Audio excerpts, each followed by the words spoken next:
سوال یہ ہے کہ حلالہ اسلام میں جائز ہے؟ کیا حلالہ اسلام میں جائز ہے؟ پہلی بات یہ کہ حلالہ تو اسلام میں جائز نہیں ہے، لیکن جو لوگ قرآن مقدس کی اس آیت کو اپنے لیے دلیل بناتے ہیں،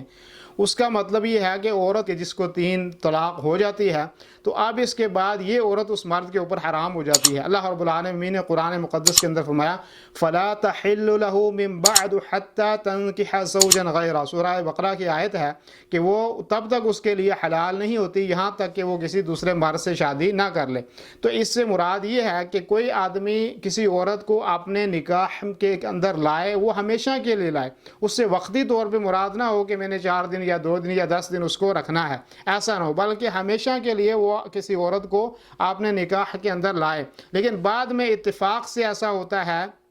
کہ اب یہ مرد بھی اس بیوی کو طلاق دے جاتا ہے، یا یہ عورت سوچتی ہے کہ اب میرا نباہ اس مرد کے ساتھ نہیں ہے تو میں اس سے بھی طلاق لے لیتی ہوں، اور یہ عورت اس مرد سے بھی طلاق لے لیتی ہے، اور پھر یہ عدت گزارنے کے بعد اب سوچتی ہے کہ میں پہلے مرد سے دوبارہ جو ہے اس سے شادی کر لوں، تو یہ جائز ہے، وہ کر سکتی ہے۔ لیکن حلالہ کیا ہے کہ وقتی طور پر کسی آدمی کو پیسے دے کر 2 دن کے لیے، 4 دن کے لیے، یا رات کے لیے، 1 گھنٹے کے لیے کسی عورت کو اس کے نکاح کے اندر دیا جاتا ہے، اور پھر اس سے یہ کہا جاتا ہے کہ یہ تو نے اس کو جو ہے پھر واپس کرنا ہے، تو یہ درست نہیں ہے۔ اللہ کے نبی صلی اللہ علیہ وسلم نے ایسے آدمی کے اوپر لعنت کی، فرمایا لعن رسول اللہ صلی اللہ علیہ وسلم المحلل والمحلل لہ، ترمذی کی روایت ہے کہ حلالہ کرنے اور کروانے والے پر اللہ کے رسول صلی اللہ علیہ وسلم نے لعنت کیا۔ تو حلالہ حرام اور ناجائز ہے اور گناہ ہے اس کے اندر، اور اس سے یہ مراد نہیں ہے کہ جو لوگ قرآن کی آیت سے استدلال کرتے ہیں کہ یہاں تک کہ وہ کسی دوسرے سے نکاح کر لے، وہ اتفاقی طور پہ اگر ہو جاتا ہے اور اس کے بعد جو ہے